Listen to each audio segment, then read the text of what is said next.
This GovLove episode is sponsored by Polymorphic. Local government staffers like city clerks typically field a lot of phone calls from residents about information that can be found on their websites. Polymorphic provides free, that's right, free AI-enhanced search functionality for local government websites that helps residents find what they need more easily and can reduce phone calls to staff by up to 20%. It's free because Polymorphic thinks you'll like it so much you'll want their paid products too. It takes just 15 minutes to set up. Try it out. Just email your local gov URL to demo@polymorphic.com. Then they'll reply with the demo link to the search completely set up on your site to try it out. You can also visit polymorphic.ai to learn more. That's POLIMORPHIC.ai to learn more.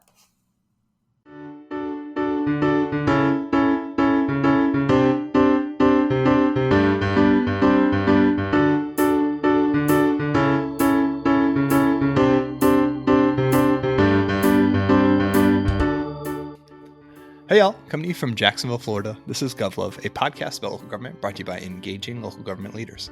I'm Ben Kittelson, manager at RefTelis and GovLove co-host. We've got a great episode for you today. We're going to be talking inclusive transportation. But first, the best way to support GovLove is to become an ELGL member. Engaging local government leaders is a professional association engaging the brightest minds in local government. So go ahead and become a member today. You can also follow GovLove on LinkedIn, so never miss an episode, and give our new page a follow there. And you can always keep track of the things going on in ELGL through any of our social channels on LinkedIn, Instagram, and the website formerly known as X or Twitter. Now, let me introduce today's guest. Veronica Davis is a transportation nerd and author of the new book, Inclusive Transportation, a Manifesto for Repairing Divided Communities. She has 20 years of experience in civil engineering and planning, and most recently served as the Director of Transportation and Drainage Operations for the City of Houston, Texas. She's also the co-founder of Inspire Green, an urban planning consultancy, and Black Women Bike. With that, Veronica, welcome to GovLove. Thank you so much for joining us. Thank you for having me today. Cool. No, I'm excited to have a conversation about your book and your career. So I'm looking forward to it. So we have a tradition on the podcast to start with a lightning round to get to know our guests a little better. So my first question for you: what was the first concert that you went to? Drew Hill. Drew, nice. Yeah, like when they first came out, Drew Hill in New York. I know it was supposed to be lightning round, but it was like 1996, 1997. I can't really remember the actual year. But New York City, they were performing, and my mom took me to New York City for Drew Hill. Awesome. Perfect. That's a great first concert. All right. So my next lightning round question for you: what book are you currently reading? So I'm reading a book by a doctor. So Dr. Sandra Dalton Smith. And I actually have it next to me. It's called Sacred Rest: Recover Your Life, Renew Your Energy, Restore Your Sanity. Any takeaways so far? Yeah, it's really beyond just, there's like the whole self-care of like bubble baths and vacations, but this is really about, creating your life and having regular rest periods in your life so that you're just not tired all the time and grumpy all the time. And really just learning to say no to things. Because when you say yes to everything, you're saying no to yourself. So it's a lot about that. Oh man. Okay. I might need to look that one up. All right. My next lightning question for you: cake or pie? Cake, all the way. Nice. Cake. Red velvet specifically is my favorite. Awesome. Oh man. Although I will say I prefer red velvet cupcakes over cakes, but either way, red velvet. Yeah. I think I'm generally I like a cupcake more than maybe a slice of cake, but I agree with that. All right. Then my last lightning round question for you: where do you go for inspiration? The beach. I call it, getting my vitamin C, SEA. For me, water, movement, and all those things have just been very inspiring to me. So that's where I go. That's where I can think the clearest. That's where I feel like I'm my best self. I think I was a sea turtle in my last life. Sea turtle, yeah. So I just feel like I'm going back to, those original like roots from my ancestors that were sea turtles. Yeah, I love that. I love that. There is something about floating in some waves that is very relaxing. Yeah. Absolutely. Awesome. Well, one of the things, close listeners to the pod will know is that I always like asking folks how they ended up in the career they're in and in the kind of field that they're in. So for you, what's been your path to kind of transportation? And obviously we're going to talk a ton about your book today, but I'm curious how you ended up in this field and doing this kind of work. Whew. This is one of those things, I really believe in fate Yeah. because, although we have free will and free choice, fate has brought me back into this profession. So my short story is I was actually born into it. My dad used to work for UMTA, which is the Urban Mass, I think it's Urban Mass Transportation Administration, Uh-huh. which is the predecessor to the Federal Transit Administration. So my dad worked for UMTA, and my mom went into labor outside of their building. So I literally Wow. was almost born into it. But I got away and made it across the bridge to Virginia. So that's where I was actually born. So Mhm. my dad was very much in the field, mostly on the transit side and the shipping side. We moved to New Jersey when I was 5, and he worked for the Port Authority of New York and New Jersey. Then he went to go work for Sealand, which is a shipping company that's since been acquired by CSX, and then ended his career at American Society of Civil Engineers. My mom used to work for New York City Transit Authority. She worked in training and development. So, growing up, my life was in these two worlds. My Yeah. toys all reflected those things. I got a Lionel train set when I was young. I had, the little people. I don't know if you remember, like the Fisher Price little people. I had Oh the yeah. whole village. I had the house and all of those things. And so as I played, by myself, I have an older sister, but it's enough of an age gap. I'm essentially like an only child growing up. Hmm. But I played with all these things. I designed my towns, and I had my train was my transit system to get everything from the farm to the village. Hmm. And then when I got to high school, I was very good at math. Math just came very easy to me. And when I got to high school, it was like now time to think about college. I didn't really know what I wanted to do. I was like, maybe I should go to Juilliard because I was trained in dance. I really wasn't good enough for Juilliard, but in my mind, Hmm. I thought I was. Yeah. And I didn't really know what I was going to do. And then my dad was like, you should just apply for engineering. And I was like, I mean, I guess. I don't really know what this means. Like, I know you go to work, but I don't really know what you do. Yeah. And so I applied, junior year to college. I applied, engineering undecided to all of the universities just to like get my dad off my back. Like, fine, I'll do it. At the time I like math, I like physics. I'll figure it out. And I started at University of Maryland, and I went to we had engineering for engineers, and I remember walking out of that, and I was like, I don't ever want to take another chemistry class ever again. What can I declare that I never have to take a class? And the woman was like, you could do like civil, you could do this. I was like, civil, I will declare civil. So that was the day that I declared civil engineering. Yeah. And then from there, I thought I was going to do construction. So a lot of my internships were around construction management, which ironically, my first job in construction management was at National Airport in DC, building a lot of the terminal and working airside and landside. So still Mm. transportation. And then I took, engineering, introduction to transportation. I had a really great connection with the professor and the work, and that was the first time I heard about this like transportation planning world. Yeah. And so that's when I declared transportation as my depth within civil engineering. And even then, I went to planning school, land use and environmental. And then I worked at New York City DOT for a summer, and I worked in private ferry operations. So I got to work on Oh the, wow. kind of navigable water side of transportation. And then I went to Federal Highway Administration, which I really liked. I learned a lot during that experience. And I got a chance to move around. I was in a program that allowed me to move around the country. So I was based out of headquarters in DC, but spent time in the North Carolina Division Office, the Maryland Division Office, EPA Mm. in Michigan, and then Houston Galveston Area Council, which is the metropolitan planning organization in Houston. Yeah. I did that for 2 years, and then I went private sector because I was like, I don't want to do this, And I ended up in the environmental world, and I was a fish out of water. I did. It was a good company. I just didn't fit. Yeah. And so I stayed there like 2.5 years, and I was like, and I went to City of Alexandria, and I worked as a planner. Ended up back in the transportation space, and working on a lot of those projects, and then starting my own firm. So all that to say, I know it was like supposed to be the short story, Yeah. but it's really been a winding path of, I've run from things, I have done things where I made a decision to chase money. Mm, I've made decisions to do other things. But ultimately, I found my way back into this world. And this is where I feel the most comfortable in this like transportation space, yeah. doing design, doing planning. And then most recently at the city of Houston, doing operations and maintenance. And so it's Yeah. just where my sweet spot has just been, and fate and a little bit of, coming back to this place. Yeah. Yeah. Well, yeah, I love that it's like a family business, but also you've kind of jumped around all sorts of different kinds of transportation and planning. So like Hmm. what a breadth of experience. That's really cool.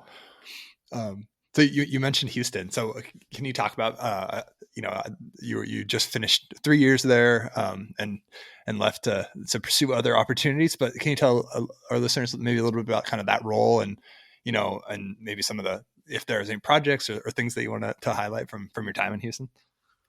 Yeah, absolutely. So I was the director of transportation and drainage operations, and so that Which is is a great service title, line. great combo. Yeah. I know, and it's like the only title. Allegedly, there's another version of the title somewhere in the U.S., but it's probably a very unique title in that. Yeah. And then I was in the Houston Public Works Department. And part of the reason why I do need to explain the title. Hmm. In most cities, you have a underground drainage system, or you may have an open system like ditches and all those things. But what's really unique about Houston, it's the roads are the secondary drainage system. So when you Oh, see photos and like the roads are flooded in Houston, that is what they're supposed to do. that's on Um, purpose. Oh, it is interesting. on purpose. Houston is a flat city, like an extremely flat city. It has clay soils. And so for your Hmm. listeners that are like, what does clay have to do in anything? Clay soils might as well be plastic. They Yeah. don't drain very well.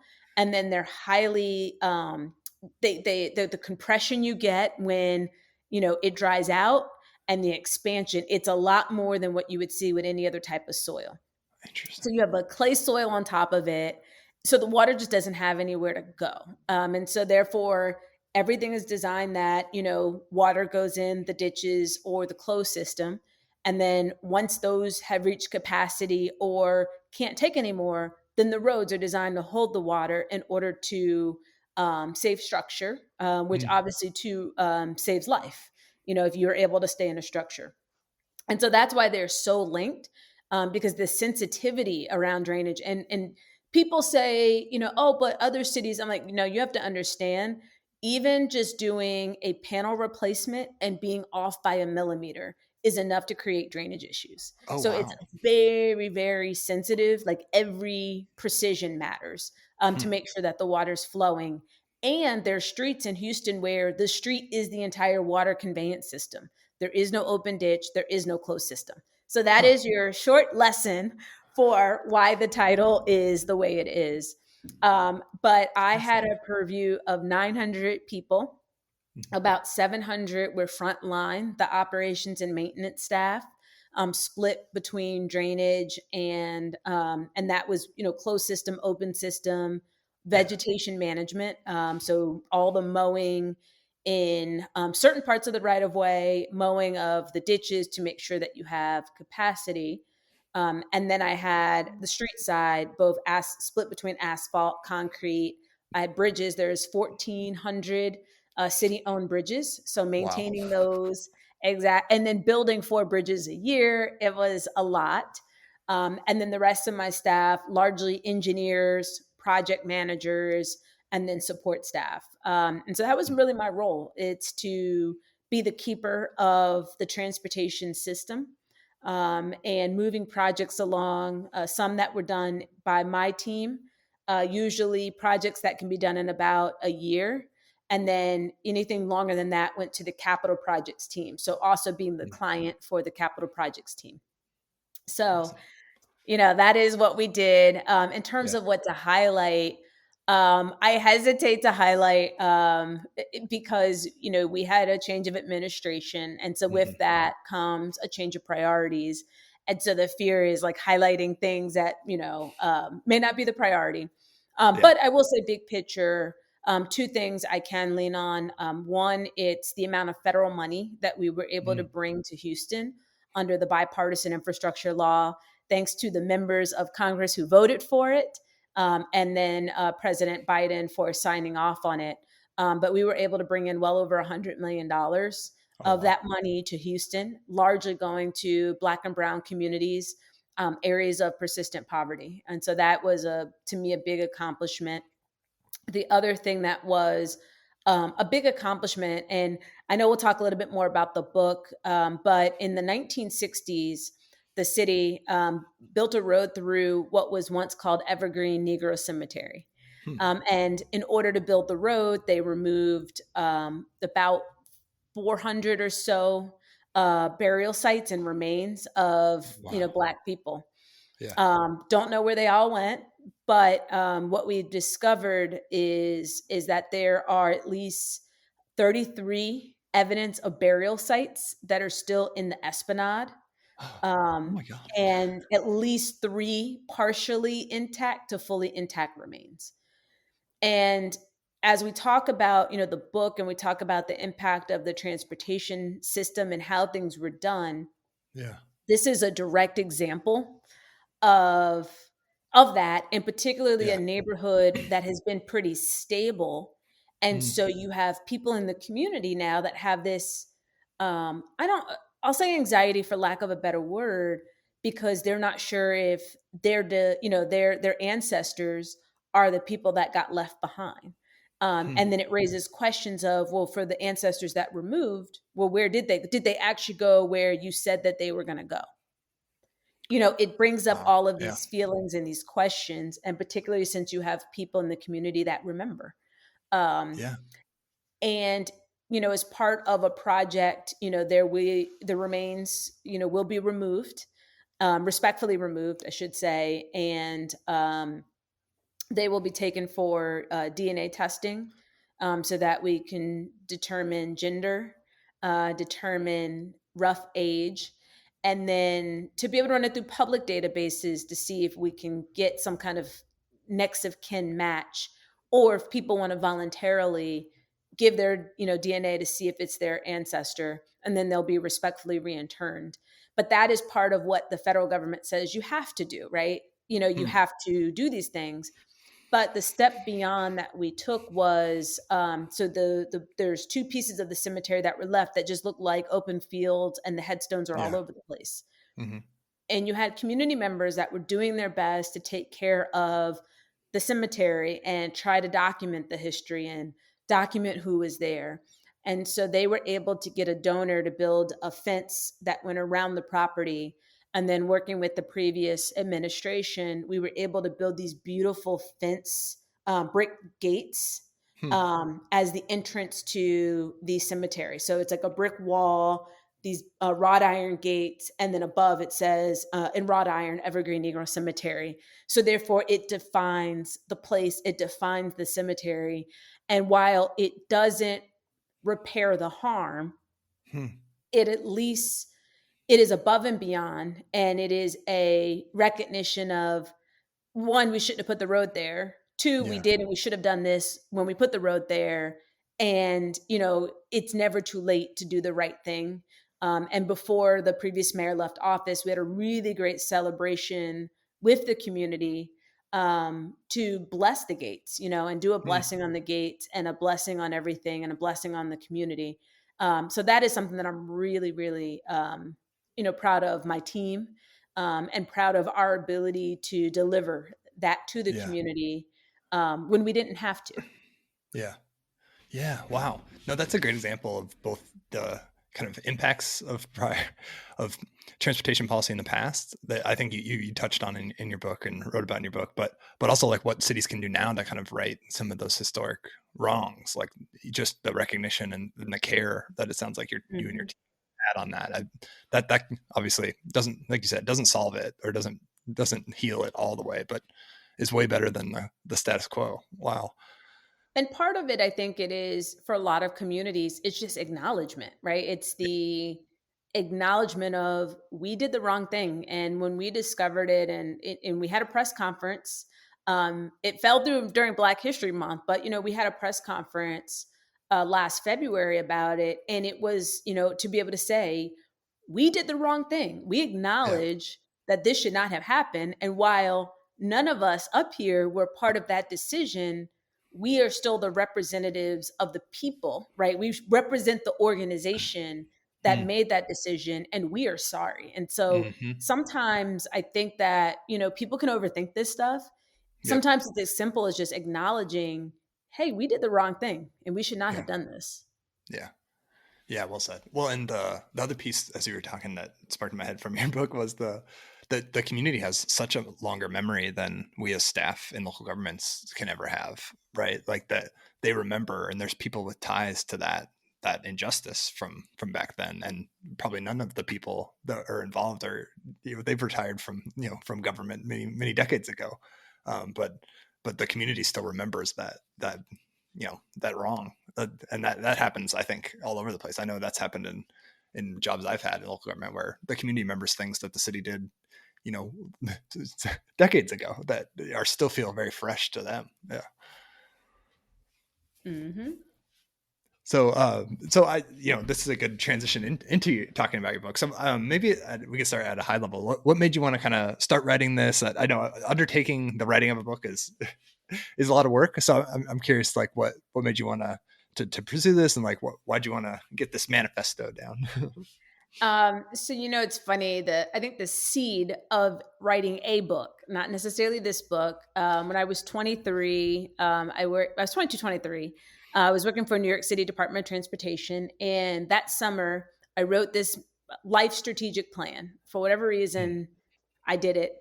I still have a copy of it. And in there, I had, different, buckets of goals like financial vitality and what that looked like for my life. Hmm. And I had a bucket around, career. And my objective statement was I wanted to be a world renowned transportation expert. And then I had like my different strategies in there. And then I also had in there that I wanted to be I wanted to be an author, a renowned author, and I Yeah. wanted to do different genres. And so when I was in my mid 20s, I self-published a poetry book, which I need to figure out how to get it republished again. Yeah. But I self-published a poetry book, and I was like, "Look, I did a thing." And I hadn't thought about what else I wrote in my life strategic plan. But in 2018, I was on a panel and I was talking about a project that I had been working on in Philadelphia. And this woman comes up to me after. She's like, "This was great. Have you thought about writing a book?" And I was like, I mean, sure. I don't know what it would be about, but yeah, I thought about it, right? When I was 22, 23 years old, I put it on Yeah. paper that I was going to do one. And she and I just started talking, and she ended up being my first editor at Island Press, working through the content with me of what the book was going to be about. And it took us about a year, 2 years, a year and a half of working Hmm. together to have a solid framework for what I was going to write the book about. And Island Press accepted it.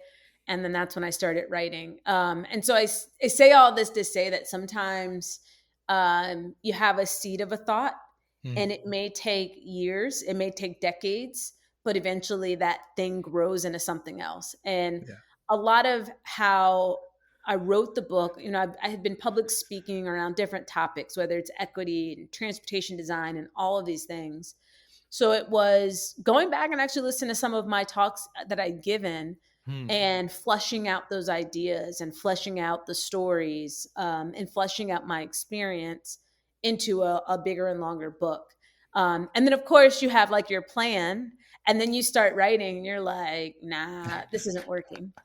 And so I didn't even write my book in order. I wrote like parts of it, like the introduction, it was like obviously like one of the first books I wrote. Chapter 1, it was the first book, one of the first chapters I wrote. And then everyone knows that chapter 4 was my favorite chapter to write. And so I actually wrote that one, second, third ish. Yeah. And then chapters 2 and 3 were the hardest to write because I kept going like, this is in 2, this should be in 3. Like what's the divide between the 2 chapters and what goes where? And then living in Texas, whatever, I went back recently, looked at what I originally had planned for chapter 6, and it's not what I actually wrote. Really? And living here made me rewrite chapter 6 as really kind of like my love letter and my call to advocates of like, hey, y'all need to stay focused on the you got to focus on the long-term plan. Don't get caught up in every project. Save your energy because it's a long haul and we'll get there. So, that was the process. And I'm glad I wrote it. Yeah. No, that's fascinating. I love the idea that like, hey, you had the seed from many years ago that now it's this whole book that's grown up out of it. That's beautiful. Well, you've mentioned, your work in Texas, maybe informing or the book a little bit. So I'm curious, I think it's the preface, you talk about how you felt your 2 hats is what I'll call them, as like an advocate writing this book, a person that wants to be an expert in transportation planning and being, talk about all the good things that could be done versus maybe being a decision maker in a local government within a structure. So, and those kind of being in conflict at times. I don't know if there's anything that comes to mind or where that conflict was happening or where you kind of felt that. But I think that's often the reason I ask is I think that's often a tension that folks in local government can feel where, hey, the best practice says this, I come from you may come from a community advocacy background and you want to do this, but you exist inside these systems that require, all sorts of trade-offs and balancing. So I'm curious about how you experience that because this book obviously probably put that in stark relief.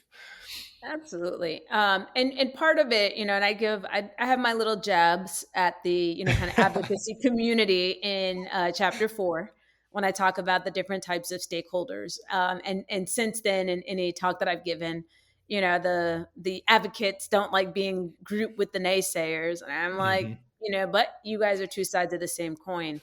I think part of it is when you're in advocacy, there is a very clear, this is what we want, right? I want this one thing. And compromise can be hard because it feels like you are, compromising safety it's very challenging, and that's part of why you're an advocate, right? You're going to push for, 100 things and maybe you get 80%, But when you're in these decision-making seats, you're balancing all the things. And, it's a very unique kind of fraternal orders, of being in over a Department of Transportation or being in these decision maker roles, because you're trying to balance the politics, right? You have to, at the end of the day, you work for someone, whether it's a mayor, whether you work in a mayor council situation, a city manager, there's someone that you have to answer to, and there's always going to be politics around that. Sometimes they're seen or unseen, and you're navigating that space. You're navigating the needs of, for a particular project. You want to make sure that you're listening to everyone's concerns. And so you're trying to balance everyone's concerns on a corridor, keeping into account that you have a budget that you cannot exceed. You have funding constraints that you can't exceed. You have staffing constraints, and you're trying to get this thing done and tweak as you need. But then on top of that, this might be one, project amongst hundreds that are going on. And so sometimes there can be a demand for more out of this project of, you guys need to do more engagement, you need to do more this. And you're like, but I have a finite amount of staff available. And even if you have consultants have a finite amount of staff available, and you have all these other things that you're trying to execute at the same time. And it's that, that balance of like, you're really balancing, all the things. And just because I love the bike community in Houston, I'll just pick on them real quick. And in a as an example of, there's the expectation of maintenance of the bike lanes, right? Of course, right? You put a bike lane in, the expectation is the city's going to maintain them. The challenge becomes, from the bike community's perspective of when you are biking, it is a very different experience than driving in terms of the condition of the road, the amount of debris on the road, right? Debris in biking is a lot more of a safety issue than if you're driving. Yep. But the expectation that we can go out there and sweep these bike lanes, at any level of frequency, it's like I don't have staff that's just dedicated to sweeping bike lanes. That staff is also, part of the, this team, and they have these other metrics that we have to meet, right? Because then you have these very public metrics and you got to hit those metrics. Otherwise people start, wagging their finger. So you're balancing all of the things. And so that's where the conflict can come in, because it can feel like, well, you're one of us. Why don't you care about this thing more? And it's like, I do care, but I also have budgets that I have to maintain, right? I cannot exceed a budget. I can't spend more money than that's available to me. I have to consider staffing needs and what the staff is doing. Weather is always an enemy, right? Because it determines what you can and can't get done. And so that's really where I talk about those conflicts. Yeah. Yeah, it's the nitty gritty of actually implementing and like doing the doing the work versus like maybe advocating for the for the whole pie, getting everything you could ever want. Like those actually implementing is a lot more complicated. Exactly.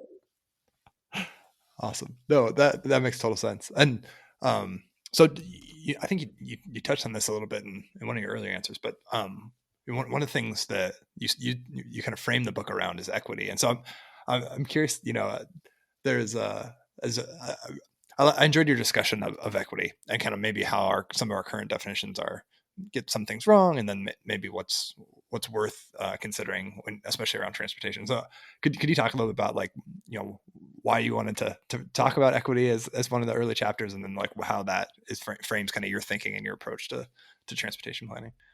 Yeah. I think, with equity, I don't really provide a definition in the book. Spoiler. Yeah. But, really a framework, because it's going to be different from every community. And I'm very careful, because what happens sometimes when you put things down, people feel like that is the prescription. And it's like, no, you think about when you go to the doctor and they give you medicine, they consider your weight, they consider your height, your gender, are you pregnant or not pregnant? Are you breast, all these things that they consider, so that they can give you as an individual the appropriate prescription for the symptoms that you have. And that's how I feel about equity. It's every community is so different and so nuanced that it really is a framework. And there's the definition is, that everyone likes to use is equity gets everyone gets what they need. That's cool. But as I just, got through we talked about in the last question, we can't give everybody what they need. Every city in this country will tell you that their needs are probably well into the billions, but no one has $1 billion budget year over year. So you have to start somewhere. And so I looked at equity as it's a framework of prioritizing. How are you going to prioritize your work? What is going to be the thing that is important? And, specific example of, I worked with Montgomery County, Maryland. And as we talk about Vision Zero, what happens is the advocates, God bless them, are like safety, but advocates tend to live in very specific communities. And could those communities be safer? Yes. Right. Like we could do a lot better. I mean, just as a country, we are the bare minimum, when it comes to safety. So it could be better. However, you have communities that are like, they're not even at the base level of safety, right? Like they are so far beyond. And we know this because every city that has a Vision Zero or any type of safety has done the analysis of their high injury network. And when you look, I can tell you exactly what type of road it is by looking at it. And there's really two things that stand out when it comes to the high injury network. It's either going to be downtown. Most downtown areas are part of the high injury network, largely because that is where you're going to have a lot of pedestrians and a lot of people who live downtown but work in the suburbs and are impatient, right? So you have that, and or people visiting from other places that don't know. So you tend to have a high injury network in downtown, or it is in the areas largely black, brown, and or low income, and it could be some type of a combination where you have 4+ lane roads. That is where you're going to see a high injury network. And I can now look at any city and tell you exactly who lives where just based on your high injury network. Hmm. And it is about saying that, you know what, we need to prioritize where people are dying and being seriously injured. Yes, this other thing on this other side of the city could be safer, but right now, this is where this investment needs to be. And so it's a hard conversation to have, because you got, everyone yelling, my street is unsafe. But at the end of the day, that's really what, to me, equity is about. And I give this space for every community to define what it looks like for them and what that framework begins to look like from them. And then expanding equity beyond just the infrastructure of, are you setting up other systems where you are harming people? And I share the story of Vision Zero, where we were working on the Vision Zero plan in the District of Columbia. We had a meeting with young people. It was like 300 something young people, all late teens, early 20s.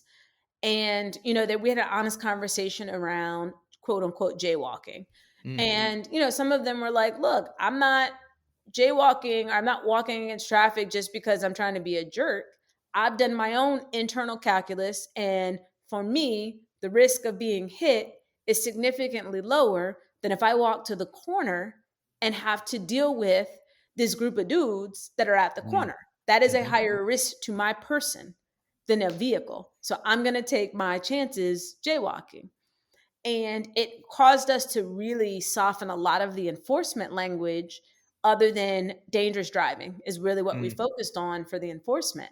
And so that, to me, is also equity of, as you're creating policies, how are you backing up that policy? What are you solving by that policy? And who is harmed if you do or don't do this policy? So it's like really just getting deeper into those type of analysis. Yeah.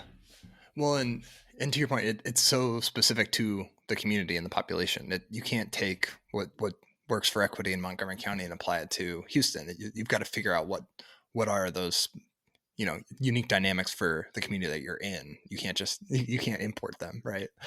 Correct. Yeah. And so I think you had a piece in there about kind of measuring equity. So is that kind of getting at the measurement piece? Is it once you figure out what equity looks like in that community, you pick some sort of measure that shows that you're making progress towards that, versus maybe just saying that you're gonna do spending equally across the city, or what's the way to that organizations can measure that as part of a planning, especially a transportation planning process. Yeah, and equity is going to be different depending on what it is. If you're talking about, let's say a planning process, and you have community meetings, a measure of equity could be, do the people at your community meeting, are they a representative sample of the diversity of that community? And I have seen meetings where I know it's a mixed community, but everyone shows up at the meeting as white. Okay, that is not a representative sample of that particular community. So what are you going to do to reach the people that didn't show up at that meeting? So that, to me, is, an example of a metric of equity. Another is, how are the lives of the people that live there being improved by your project? And be very specific and be very tangible of what does that look like. And it may not be a quantitative metric, but it is a metric. We do this project. This is how the lives, the commute, the cost, whatever it is, the health impacts are going to be improved for this particular community. And so again, it's not to be, kind of nebulous about it, but it really is going to depend on that particular community. I worked on one project. I didn't share it in the book, but I worked on one project where one of our metrics of equity, interestingly enough, was looking at a zip code that was a recipient of a lot of the people who had been displaced from over time because of gentrification. Hmm. And so we took one particular, like, so it's a, is the District of Columbia. And so over time, people have been displaced. And so we were able to find zip codes in the surrounding counties that many people had been displaced to. And so Hmm. that was the metric of, if we do this project, how does the life improve for the people that live in this zip code? Because they've already been displaced, they're not coming back, but they are where they are. And if we do this project, do the people in this zip code, does their commute go down? Hmm. Is their lifestyle, does their life become incrementally better because of this project? And that is a unique way to do it, but that was just a very specific case, given the fact that you can't look at it was a case where we couldn't look at equity from a today lens. We had to Yeah. look at the fact that these communities had been impacted over time and they're already gone. So it's, yes, there's the community there and how their life gets better, but for the people that have already been gone, how does their life get better? This GovLove episode is sponsored by Polymorphic. Local government staffers like city clerks typically field a lot of phone calls from residents about information that can be found on their websites. Polymorphic provides free, that's right, free AI-enhanced search functionality for local government websites that helps residents find what they need more easily and can reduce phone calls to staff by up to 20%. It's free because Polymorphic thinks you'll like it so much you'll want their paid products too. It takes just 15 minutes to set up. Try it out. Just email your local gov URL to demo@polymorphic.com. Then they'll reply with a demo link to the search completely set up on your site to try it out. You can also visit polymorphic.ai to learn more. That's polymorphic.ai to learn more. I guess you shared a similar kind of example, I think, in the book around like Black churchgoers in DC that had been displaced from the neighborhood and so needed places to park on Sundays. And so you had to take that into account as part of the planning process, even though maybe the community that lived there now wanted, I can't remember what the specific was, but like more bike lanes or something. Right. So that's really interesting. Like view on equity, that like think about that historic population too, and how we're serving Mhm. that community. And I will say places of, worship are challenging. I Mm-hmm. have Yeah. had my shared challenges with them. But it's an important, especially for older generations. I think this is a generational gap, Mm. more than a racial gap. But the data shows, and I'm not, making these things up, but the data shows that younger generations are not going to places of worship, whatever it is, whether it's a Yeah. mosque, a synagogue, a church. Um, younger generations are just not um, going to places of worship at the same rate, percentage, whatever, as particularly the boomers, right? Mm-hmm. Boomers and the older Gen Xers.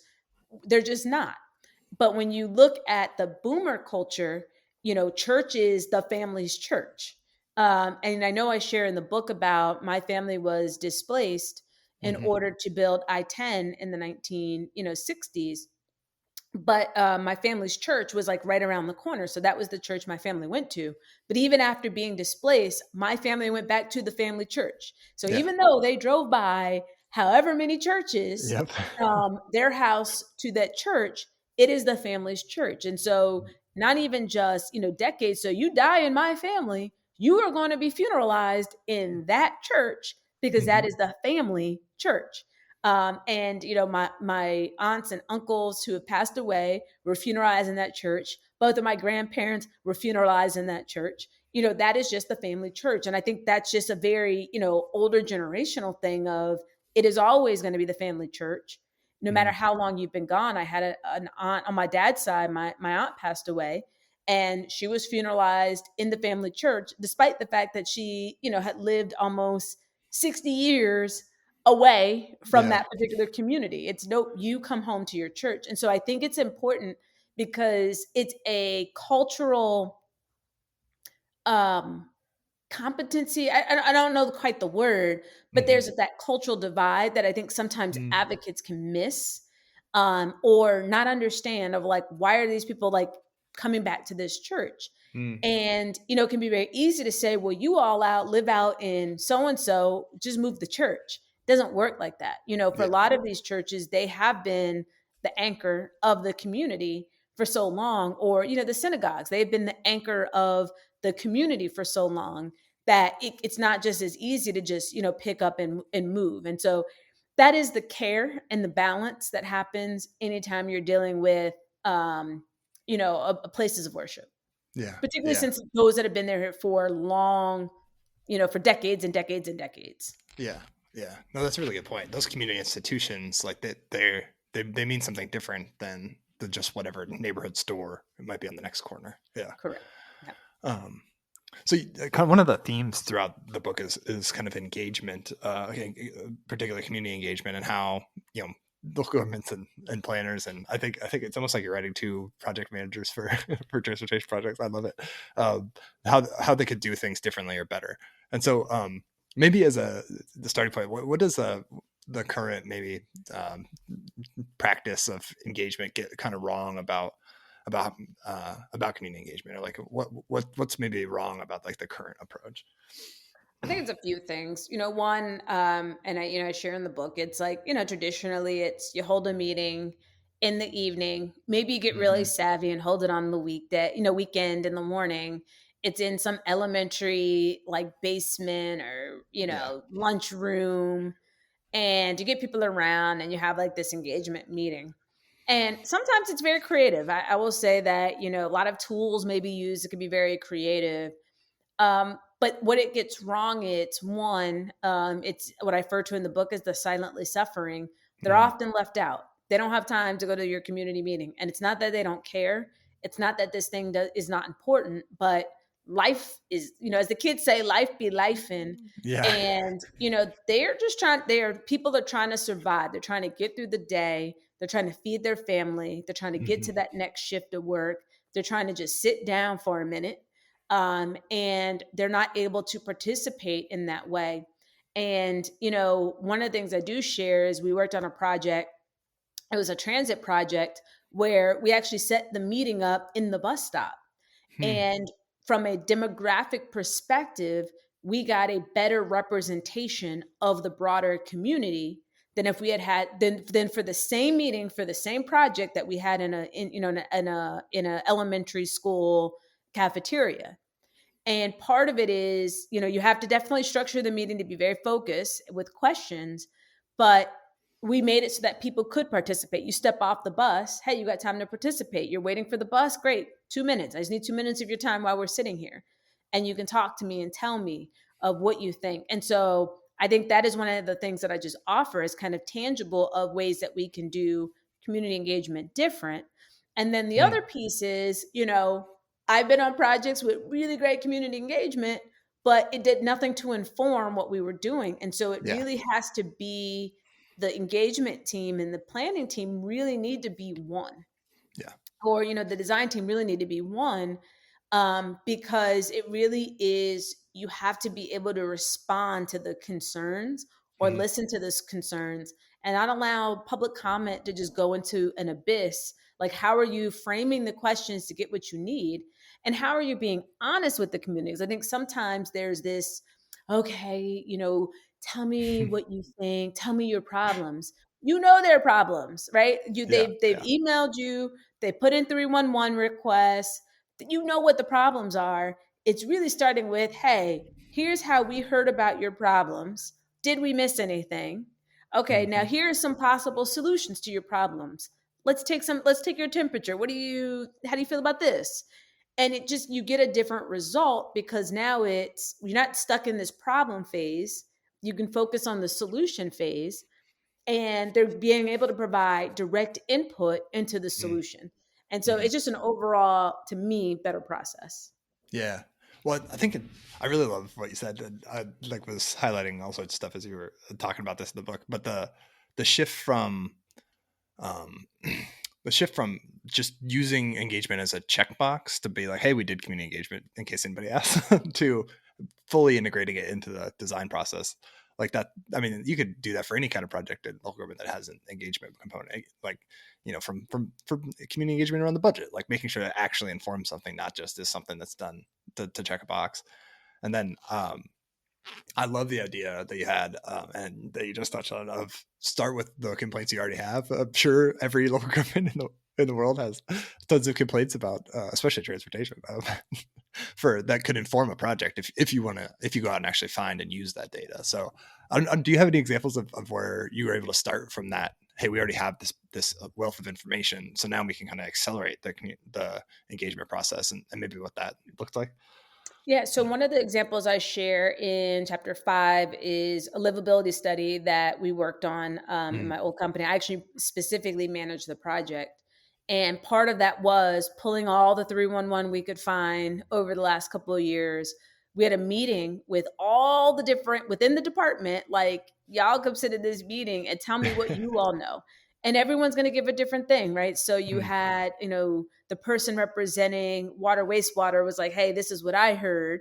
You had someone being able to say, you know what, look, we just put in this sidewalk and we promised the community that we would put a sidewalk. So it's even getting that stuff. Hey, you promised the community, let's get that stuff down to make sure we're capturing what was promised so that we can deliver.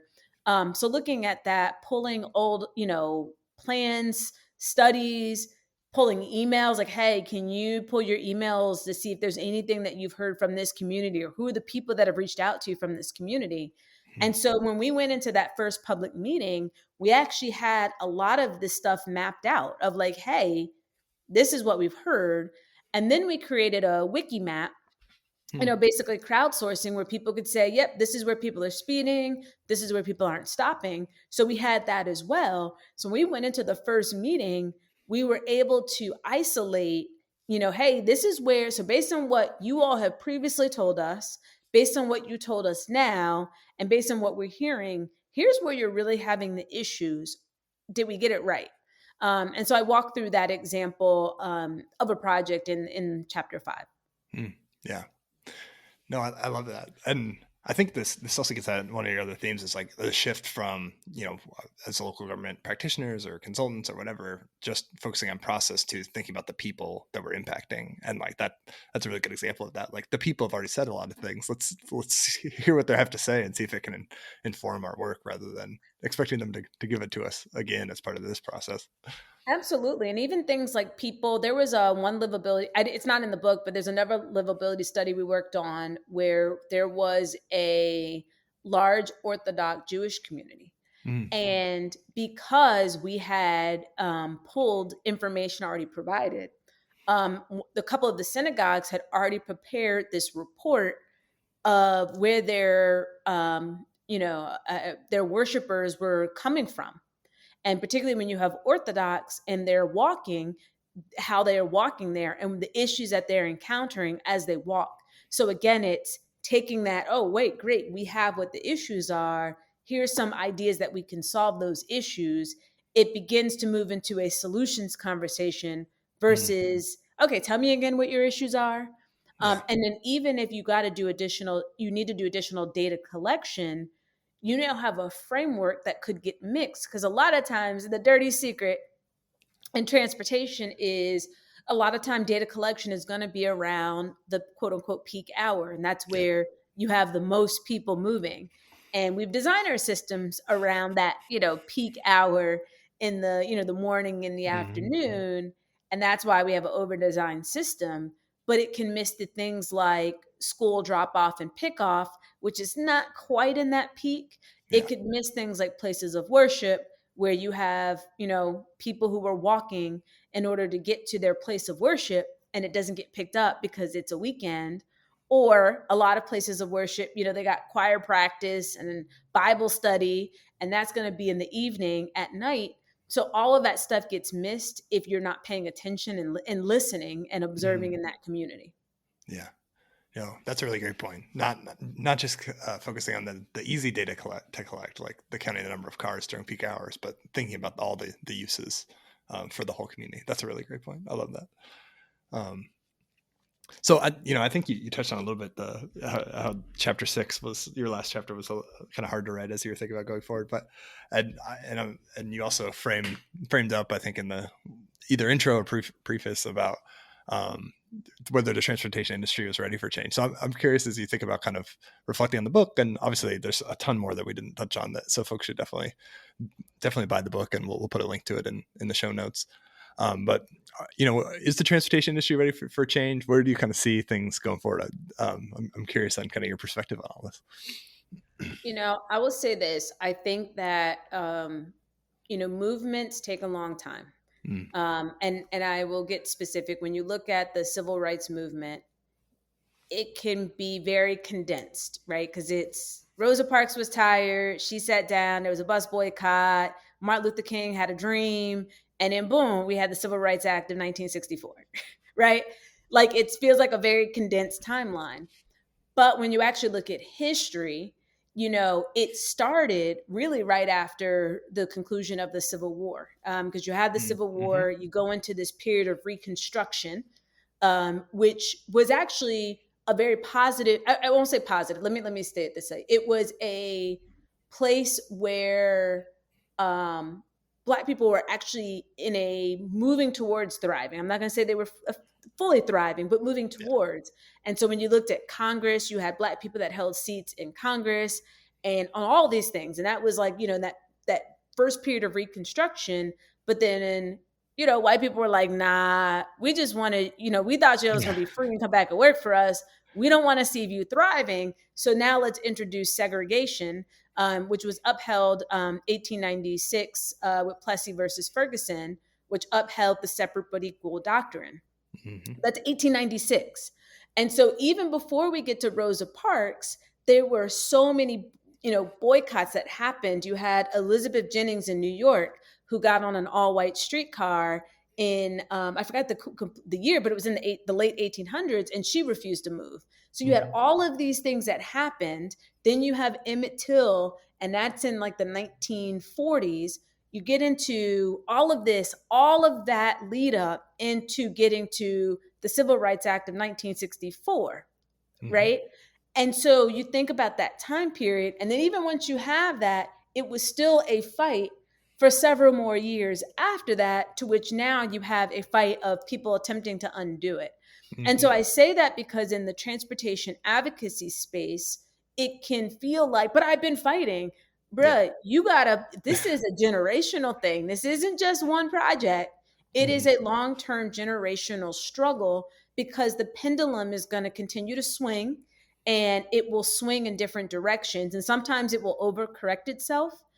And so I say that because right now, where the industry is been prepared to change, right? So you have the Manual of Uniform Traffic Control Devices gets updated for the first time in 14 years, right? That was like the big deal. It dropped right before Christmas. That's a big deal that happened.